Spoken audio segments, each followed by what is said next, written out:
Hello दोस्तों, आज हम पढ़ेंगे एक नई पोएम जिसका नाम है goblin market, written by Christina Rossetti, जिसको लिखा गया है 1859 लंदन में और पब्लिश किया गया है 1862 में। वो टाइम था विक्टोरियन एज का। तो चलिए शुरू करते हैं इस पोएम को। इस पोएम में हर रोज सुबह और शाम जवान लड़कियों को गॉब्लिन्स की आवाज़ सुनाई देती थी, जो कि लड़कियों को रिक्वेस्ट करती थी उनके फ्रूट्स खरीदने के लिए। वो लोग कुछ अलग फ्रूट्स बेचते थे जो किसी ने नहीं देखा, कुछ ऐसा जो आसानी से नहीं मिलता। एक दिन शाम का वक्त था। दो बहन लॉरा और लिजी दोनों पानी लेने गए थे और उनको वहाँ पे गॉब्लिन्स की आवाज़ सुनाई दे रही थी। फिर दोनों ही वहाँ पे चुप गए। लिजी गॉब्लिन्स को पहले से ही जानती थी, इसलिए लिजी ने अपनी बहन लॉरा को बोला उनको देखना और सुनना मत। ये बोल के लिजी ने अपनी आंखें बंद कर ली और खुद को छुपा लिया। लेकिन लॉरा बहुत ही एक्साइटेड थी उन गॉब्लिन्स को देखने के लिए और फिर वो देखने भी लगी। और फिर वो अपनी बहन लिजी से बोलने लगी कि देख गॉब्लिन्स कैसे फ्रूट्स बेच रहे हैं। लिजी बार बार लॉरा को बोल रही थी कि उनको मत देखो, वो हमको नुकसान पहुंचा सकता है। ये बोल के लिजी ने अपने कानों को बंद कर लिया और अपनी बहन को छोड़ के वहाँ से भाग गई। फिर लॉरा ने अपनी क्यूरियोसिटी के साथ ये फैसला किया कि वो गॉब्लिन्स को देखेगी, उनको सुनेगी। वो उन गॉब्लिन्स की आवाज़ सुनकर उनकी तरफ खींची चली जा रही थी। लॉरा को गॉब्लिन्स की आवाज़ बहुत अच्छी लग रही थी। गॉब्लिन्स लॉरा को अपनी तरफ खींचने के लिए बहुत कोशिश कर रहे थे। गॉब्लिन्स लॉरा को अकेला देखकर बहुत खुश हुए। उसी समय लॉरा के लिए वो लोग गाना गा रहे थे कि लॉरा उनसे आकर्षित हो और उनसे फ्रूट्स खरीदे, पर लॉरा के पास कोई पैसा नहीं था। फिर गॉब्लिन्स ने कहा कोई बात नहीं, तुम अपना गोल्डन हेयर हमें दे दो। और लॉरा इस बात के लिए मान गई और उन्होंने लॉरा के लॉक को काट दिया और उसके बदले में उन्होंने लॉरा को फ्रूट्स दे दिया। लॉरा उनसे फ्रूट्स लेकर ऐसे खाने लगी जैसे वो बरसों से भूखी हो। पेट भर के फ्रूट्स खाने के बाद उनके बीजों को जमा करके वो घर लौट गई, जहाँ उसकी बहन लिजी उसका इंतजार कर रही थी। जब लॉरा ने अपनी बहन को सब कुछ खुल के बताया, तब लिजी को बहुत गुस्सा आ गया और उसने अपनी बहन को बहुत डांटा।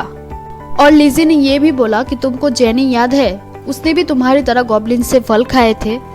दोस्तों, जेनी एक कैरेक्टर है इस पोएम में जिन्होंने गॉब्लिन्स के फ्रूट्स को खा लिया था, जिसके बाद उनके साथ बहुत बुरा हुआ था और वो घुट घुट के मर गई और आज तक उसके कब्र में एक भी फूल नहीं उगा। ये सब कुछ सुनने के बाद भी लॉरा अपनी बात पे अड़ी रही। वो अपनी बहन को समझा रही थी कि मैं तुम्हारे लिए भी गॉब्लिन से फ्रूट्स लाऊंगी, फ्रूट्स को खाकर देखना, वो इतना अच्छा है कि तुमको यकीन नहीं होगा। फिर ये दोनों बहन एक दूसरे के हाथ में हाथ डालकर सो गए। अगले दिन शाम को ये दोनों बहन फिर से जाता है पानी भरने के लिए।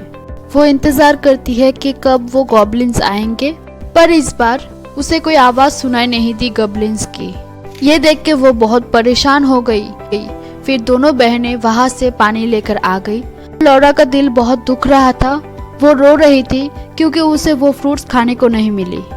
फिर एक और दिन गुजरा। लॉरा फ्रूट्स के लिए तड़प रही थी। एक बार फिर से वो गॉब्लिन्स की आवाज़ सुनना चाहती थी, पर उसको सुनाई नहीं देती थी। इससे वो और ज्यादा परेशान होने लगी, इतना परेशान होने लगी कि उसके बाल समय से पहले ही सफ़ेद हो रहा था। फिर उसको याद आया उन बीजों के बारे में जिनको उसने जमा करके लाई थी। फिर उसने उन बीजों को उगाने के बारे में सोचा। एक अच्छा सा सनी स्पॉट देखकर उन बीजों को वहां पर गाड़ दिया और उन बीजों को अपने आंसुओं से सींचने लगी। उसने सब कुछ करके देख लिया, पर उससे कोई बीज नहीं उगा। लॉरा ने धीरे धीरे सारे काम करना बंद कर दिया, जबकि वो घर के सारे काम करती थी, पर अब वो सिर्फ गॉब्लिन्स का इंतजार करती है। अब लिजी को डर लगने लगा कि उसकी बहन लॉरा को कुछ हो ना जाए, तो उसने डिसाइड किया कि वो उन गॉब्लिन्स से मिलेंगी और अपनी बहन के लिए वो फ्रूट्स खरीदेंगी, जबकि वो जानती थी गॉब्लिन्स उनके लिए खतरा हो सकता है। अपनी बहन के लिए वो खुद की जान भी दांव पे लगाने के लिए तैयार थी। फिर अपने बैग में एक सिल्वर का कॉइन रखा और शाम के समय वो पानी भरने के लिए खुद अकेली चली गई, जहाँ पर वो गॉब्लिन्स आते थे फल बेचने के लिए। ये पहली बार होगा जब लिजी गॉब्लिन्स को देखेगी और सुनेगी। फिर वहाँ पर गॉब्लिन्स भी आ गए।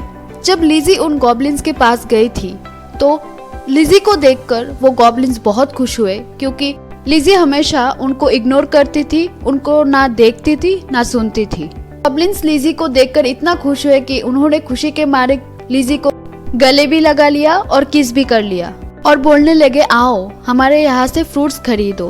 लिज़ी ने उनसे कुछ फ्रूट्स खरीदे और उनको सिक्के देकर वहाँ से चलने लगी और यहाँ से शुरू होती है लिज़ी की परेशानियाँ। चलिए आइए देखते हैं गॉब्लिन्स ने लिज़ी के साथ क्या क्या किया है। गॉब्लिन्स ने लिज़ी को रोका और पूछा कि तुम ये सारे फल लेके कहाँ जा रही हो, आओ बैठो हमारे साथ और हमारे साथ सारे फल खाओ। ये सुन के लिज़ी थोड़ा घबराने लगी और लिज़ी ने कहा कि ये फल मैं तुम्हारे साथ नहीं खा सकती क्योंकि घर पे मेरा कोई इंतजार कर रहा है। फिर भी गॉब्लिन्स उसके साथ जोर जबरदस्ती कर रही थी कि वो यहाँ पर फल खा ले। फिर लिज़ी को बोलना पड़ा कि वो ये फल अपनी बहन के लिए ले जा रही थी, खुद के लिए नहीं। ये सुन के गॉब्लिन्स बहुत चिढ़ गए और वो लोग बहुत इरिटेट फील कर रहे थे क्योंकि उन्होंने बहुत बार लिज़ी को कहा कि वो ये फल खा ले, लेकिन वो अपनी जिद पे अड़ी रही। लिज़ी ने कहा, अगर तुम अपनी फ्रूट्स नहीं बेचना चाहते हो तो अपना फ्रूट्स ले जाओ और मुझे मेरे सिक्के दे दो। इस बात पे गॉब्लिन्स को और भी ज्यादा गुस्सा आ गया। फिर उसने बोला, लड़की तुम्हें बहुत घमंड है अपने पे। उसके बाद गॉब्लिन्स ने लिज़ी के बाल को खींचकर उसके मुंह में जबरदस्ती वो फल को खिलाने की कोशिश की और उस फल को निचोड़ने लगे, पर लिज़ी अपने बात पे अड़े रही, उसने वो फल नहीं खाए। फिर गॉब्लिन्स ने उसे छोड़ दिया। वो समझ गए उसके साथ जबरदस्ती करके कोई फायदा नहीं और उन्होंने लिज़ी के सिक्के को भी वापस दे दिया। वो गॉब्लिन्स लिज़ी के मुंह में वो फल निचोड़ रहा था, तभी उस फल का एक जूस उसके मुंह में आके गिर गया। जूस को लेके वो अपने घर की तरफ भागी और लौरा को बोला कि मेरे चेहरे पे थोड़ा जूस गिरा है, उसे पी लो। ये देख के लौरा बहुत हैरान हो गई कि उसके बहन ने वो फ्रूट्स खा लिया। उसके बाद जब लौरा ने उस चेहरे पर लगे हुए जूस को पिया, वो पागल जैसी हरकतें कर रही थी, अपने आप नाचने भी लगी थी और बेहोश भी हो गई। पूरी रात लिज़ी ने उसकी बहन का बहुत ख्याल रखा।